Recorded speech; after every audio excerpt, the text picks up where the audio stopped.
ድንግል ማርያም ከዮሐንስ ቤት ሆና የልጇን ነገር ስትሰማ ዮሐንስ ልጅሽ እንዲሆነ ብሎ ሲነግራት እንባዋን እያዘራች ደረቷን እየደቃች ልጄ ልጄ አንድ ልጄ ምን አገኘ ምን በወጣ ይሁዳ ስለምን እንደዚህ አደረክ ጴጥሮስ ልጄን ትተህ ወዴት ሸሸህ ማቴዎስ ወዴት አለ እንድሪያስ የት አለ ቶማስ የት አለ እያለች ደቀ መዛሙርቱን ግራና ቀኝ ብትፈልግ አንድ እንኳ አጠገቡ የተገኘ የለም ከዮሐንስ በቀር።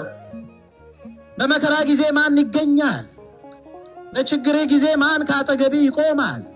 በስቃይ ጊዜ በህመም ጊዜ ካንተ ጋር የሚታመም የለም። በደስታ ጊዜ የሚያጨበጭብ ብዙ ነው። ሆሳዕና እያሉ አሁን አድን እያሉ ሲያጨበጭቡ የነበሩ ዘንባባ ሲያነጥፉ የነበሩ ልብሳቸውን ሲያነጥፉ የነበሩ ሁሉ ሲያመሰግኑ የነበሩ ሁሉ ዛሬ አንድነት ተባብረው በውሸት አንድ ሆነው ስቀለው ስቀለው እያሉ መከራ ሲያበዙ ያኔ ደስታ ጊዜ ሲያጨበጭብ የነበረ ሁሉ አንድም አልተገኘም። ደቀ መዛሙርቱ ጥለው ሸሹ። ከእጁ ሲበሉ ሲጠጡ የነበሩ ታምራት ሲያዩ የነበሩ ከአንደበቱ የቃሉን ትምህርት ሲማሩ የነበሩ ስንት ታምራት ሲያዩ ኖረው አብረው ቀርመው መከራ ሲመጣ ብትናሉ። መከራ ሲመጣ ሸሹ ጠፉ። መከራ ፊት ማን ይቆማል? ስትታመም ማን ይቆማል? በደስታ ጊዜ ካንተ ጋር የሚያጨበጭብ ብዙ ነው። ሲኖር ካንተ ጋር የሚያጨበጭብ ብዙ ነው። ሳትፈልግ አጨብጫቢው ብዙ ነው። ስትታመም ግን 1 ኪሎ ብርቱካን አቀብሎ ከመመለስ ያለፈ ሊረዳ የሚችል የለም። ከንፈር በመምጠት ብቻ መርዳት ይችል ይሆናል። ከዚህ ያለፈ ስላንተ የሚታመም ማንም የለም። ስለኛ የታመመ አንድ ብቻ ነው። ማን ነው? ስለኛ የታመመ አንድ ክርስቶስ ብቻ ነው። ክብር ምስጋና ለስሙ ይሁን። የዛሬዋ ቀን ብዙ ህመም ከራሱ አልፎ ለእናቱ የተረፈ ህመም፣ እናቱን ያሰቃየ ህመም፣ አንጀቷን የቆራረጠ ህመም፣ ያስለቀሰ ህመም። አዎ የወለደ ያውቀዋል። በእውነቱ የእናት አንጀት ታውቁታላችሁ ምን ያህል እንደሚያሰቅቅ። እስቲ እንደ ልጃችሁ አድርጋችሁ አስቡት። ልጃችሁ ይህን ያህል መከራ ቢወርድበት ምን ትላላችሁ? ምን ትሆናላችሁ? ምን አንጀት ይችላል? ድንግል ማርያም ተሰቃየች፣ ምርር ብላ አለቀሰች፣ አዘነች። አዎ ልጇን ያን ሁሉ የመከራ ናዳ ሲያወርዱበት አይታ አለቀሰች፣ አዘነች። ይሄ ሁሉ ዋጋ የፍቅር ዋጋ ነው። አለቀ። የፍቅር ዋጋ ነው። ለፍቅር የተከፈለ ዋጋ ነው። ምእመናን ይቺን የዛሬዋን ቀን እንረዳት፣ እንወቃት፣ ንስሐ እንግባ። ለእኔ የተከፈለልኝ ዋጋ፣ ለእኔ የተደረገልኝ ውለታ፣ ጌታዬ እኔ እኮ ነኝ መገረፍ የሚገባኝ፣ ስለ እኔ አንተ ተገረፍክልኝ። እኔ ነኝ እኮ መውደቅ መሰቀል የሚገባኝ፣ ስለ እኔ አንተ ተሰቀልክልኝ። በፊቱ ላይ ሊተፋበት የሚገባው ከንቱ ኃጢአተኛ ብላሽ እኔ ነኝ።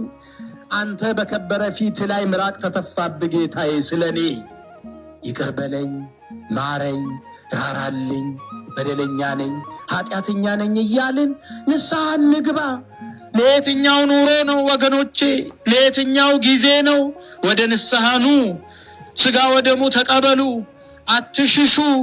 እናቶች ሕፃናቶቻችሁን ብቻ አቁርባችሁ ለራሳችሁ ዞር አትበሉ።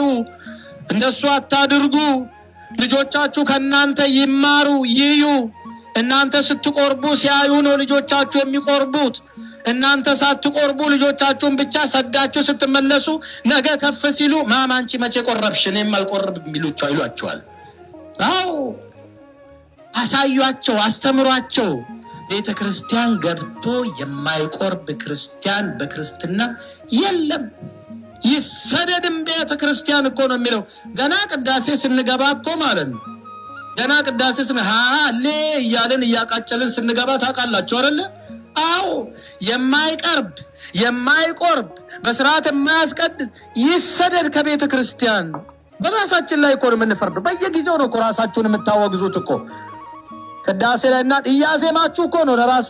ለዚያውም እኮ በዜማ ነው ራሳችሁን የምታወግዙት እኮ፣ በዜማ ማለት ነው። አዎ ቅረቡ። የዛሬዋን ቀን እንረዳት ምእመናን። እግዚአብሔር ከሁላችን ጋር ይሁን። ከመከራው ተሳትፈን በረከት እንድናገኝ አምላካችን በቸርነቱ ይርዳን። የበረከቱ መስቀል የመስቀሉ በረከት ለሁላችን ይደረግልን። የሰላም በዓል ያድርግልን። የእመቤቴ ድንግል ማርያም ምልጃ በረከቷ ይጠብቀን። እንባዋን ያበሰ ልዑል እግዚአብሔር አምላክ የእኛንም እንባችንን ያብስልን። እንባዋ ታብሶላታል በሦስተኛው ቀን።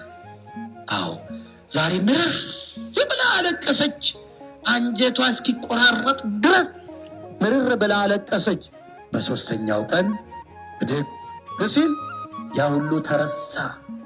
ዛሬ መከራውን እያሰብን ንስሐ እንድንገባ ዕለት ዕለት ቤተክርስቲያናችን ሥራ ሰርታልን። ዓርብን እንረሳታለን እንዴ? መቼም አንረሳትም። ዓርብን እንጸልይባታለን፣ እንጾምባታለን፣ እንሰግድባታለን። ስለዚህ ነው የክርስቶስን መከራ ሁሌ በአእምሯችን እንድናስብ በልባችን እንድናስታውስ አባቶቻችን ሥራ ሰርተውን ዓርብ ቀንን እናስባታለን። ሁሌም ረቡዕ ነው ይሄ ሸንጎ። ረቡዕን የምናስባት ዛሬ ለመስቀል ይህንን ሁሉ መከራ ሊያደርሱበት አይሁድ በአንድነት ተሰብስበው በሸንጎ ቁጭ ብለው መቼ ነው ውሳኔ ያሳለፉት? መቼ ነው? ረቡዕ ወሰኑ፣ ሐሙስ ያዙት፣ ዓርብ ሰቀሉት። ይሄ ነው የክርስቶስ መከራ።